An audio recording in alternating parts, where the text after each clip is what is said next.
Yeah, hi there. In this tutorial, we are going to cover time series Holt Winter seasonal method. So earlier we saw this um, simple smoothing average method in which we were able to extract the level component, and then we saw the simple exponential method in which you were able to extract the level as well as the trend. Now, in this method, Holt-Winter seasonal method, basically we'll be extracting the third component, that is the seasonal component as well. So using this method, we can extract all the three, that is the level, trend, and the seasonality of a time series. And based on these three components, we will be doing the forecast. So, so before we begin, let's look at the terms. So LT represents the level term, BT represents the trend, and ST represents the seasonal component. So the because we have the three components, so for each of these components, we will have an equation. So where LT will represent the trend equation, LT will represent the level equation, BT will represent the trend equation, and ST will represent the seasonal component equation. Now, since we have three components for each of these, we will have a smoothing parameters. So for alpha, we will have alpha, beta, and gamma. Alpha is the smoothing parameter for level, beta is the smoothing parameter for trend, and gamma is the smoothing parameter for the seasonal component. There is another term that we use here is small m, which basically used to denote the frequency of the seasonality. For example, if our data is a quarterly season, so m will be 4, that is within a year we have four such seasons. And if our data is monthly data, then m will be equals to 12, so within a year we have 12 months, so m will be 12. So there are two basically different types of models within this Holt Winter. One is the additive model and other is the multiplicative model. So additive model is used when we see that the seasonal variations, they are more or less constant throughout the series. Okay, so let's say um, if we see almost constant plus and minus variation throughout the series, then we use the additive method. However, if we see that the seasonal variations, they are changing proportional to the level of the series, then we should use the multiplicative method. Okay, so we'll start with first the additive method. So in additive method, first thing we need to cover is what is the forecast equation. So forecast equation yt plus 1, so that is forecast at the time period t plus 1. So y hat represents the forecast. So forecast at the time t plus 1 equals to LT, which is level at time t, plus BT, trend at the time t, plus ST plus 1 minus M, that is the seasonal of the same period previously, of the same previous period. For example, if we are in January 2020, then I would want to see the seasonal value of January 2019. For example, if we are in, let's say, July 2020, then I want to see the seasonal impact of July 2019. So basically it's the seasonal impact of the previous season. Now LT represents the level term. It is again equal to uh, alpha times yt minus st minus m. So alpha is the weighted average, alpha is the smoothing parameter for the level, yt minus st minus 1. So what we are doing is we are from the from the from the current value, from the current observation, we are removing the seasonal term. Okay, and then 1 minus alpha times lt minus 1 plus bt minus 1. So we are multiplying 1 minus alpha with the just previous level and the trend. Okay, now next equation is the BT. BT represents the trend. So trend equation equals to beta times LT minus 1. So beta is the smoothing parameter for the trend, and it is multiplied by LT minus 1. So LT represents the current level and LT minus 1 represents the previous level. So if we subtract these two levels, we basically get the trend. So we are giving the recent trend as a weightage of beta, and for the previous BTs I am giving the weightage of 1 minus beta. Now ST represents the seasonal component. This is equals to gamma times yt minus lt minus 1 minus bt minus 1. So basically again, from the current observation, I am just removing the level and the trend. So what we will essentially get is the seasonal part. So I'm giving the recent seasonal value as a weightage of gamma, and for the previous seasonal value I'm giving the weightage of 1 minus gamma. So just to go through it again, so this is the level equation. So the level equation is this one. This shows a weighted average. It shows a weighted average between the seasonally adjusted observation. So this is seasonally adjusted, what means we are removing the seasonal part from this current observation, and the non-seasonal forecast. So this is a non-seasonal forecast where it contains only the level and the trend. And this the trend equation. This is similar to what we saw in the previous methods when we learned the Holt's linear method. And this is the seasonal part, the seasonal equation. This is again the weighted average between the current seasonal index. So how do we get the current seasonal index? From the current observation, we just have to remove the level and the trend. If we remove level and the trend, because we know that at a high level there are three components: level, trend, and season. So from the current observation, if you remove the level and the trend, what you are get is the current seasonal index.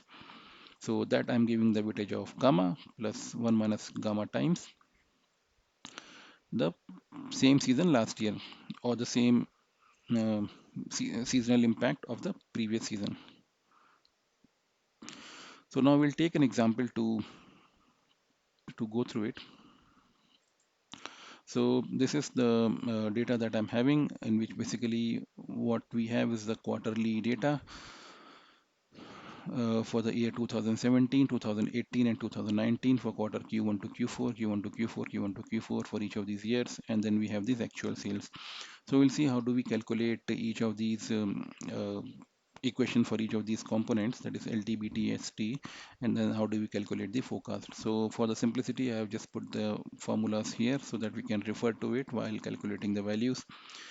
Alpha, beta, gamma, I have set it as 0.2, the same, not necessarily, but just for the simplicity, I have just kept the same value for all these smoothing parameters. So I'll start with these values. So how do we calculate these values? This is the smoothing parameter, smoothing equation. So now for this for the first year, in this first year we have four quarters: one, two, three, four.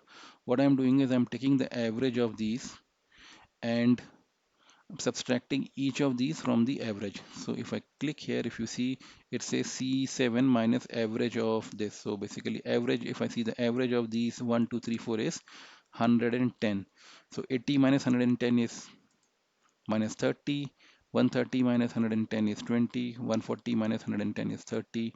90 minus 110 is minus 20. So what I'm doing is I'm calculating the, on an average, what is the seasonal change within a year, to be more specific, on an average, what is the seasonal change within the first year.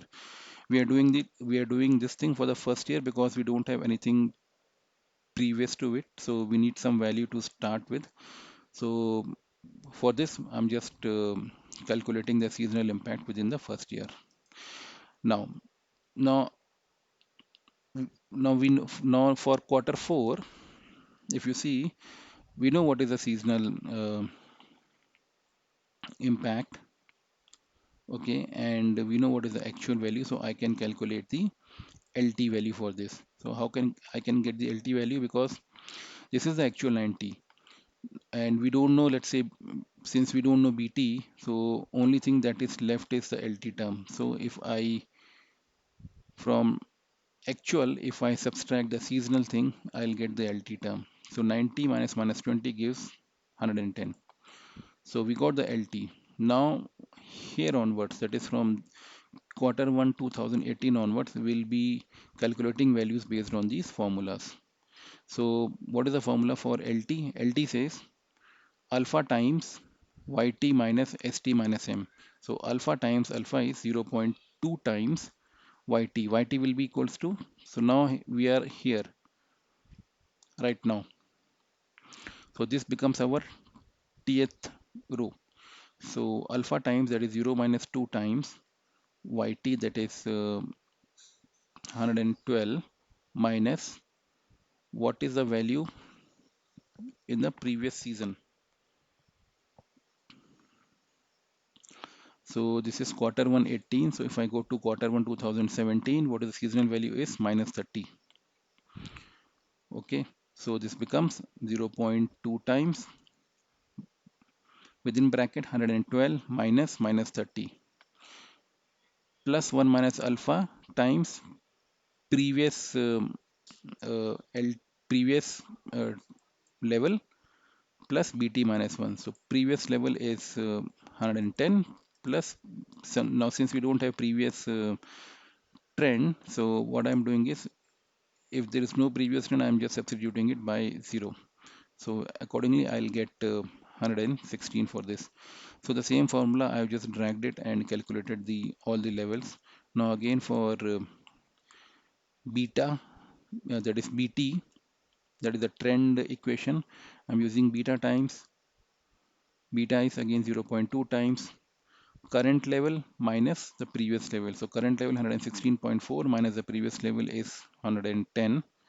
Okay, plus 1 minus beta again 0.8 times previous trend. Since we don't have previous trend, so again it will be 0. So only this component will come into picture for this value, but subsequently the second component will also come into picture, and accordingly we are just calculating the trend equation for all of these values. Now how do we calculate the ST? ST again is given as gamma times, gamma is 0.2 times from the current observation YT, that is from the current observation, subtract the previous level and trend. So from the current observation 112, subtract the previous uh, level which is 110, and the previous trend we don't have anything, so we'll subtract only 110 plus 1 minus gamma times what was the previous value in that season. So 1 minus gamma times, that is 0.8 times the previous value was minus 30. So this way we'll calculate the ST. So the same thing, I have just dragged the formula. I have calculated all the values LT, BT and ST. Now we know forecast. Forecast is given as forecast for a period T plus 1. That is if this period becomes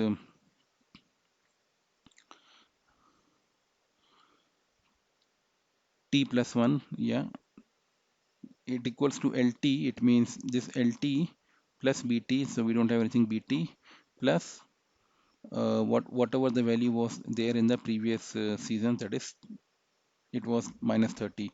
So if I add it, so it basically becomes 110 plus we don't have anything here, minus 30 becomes 80. So in this way we are getting the forecast. So using this Holt-Winter method, we are able to calculate the different equations which are related to the level, trend and season, and we are also able to create a forecast which actually is having all these three components.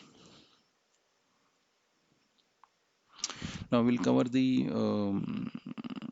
multiplicative method later. Thank you.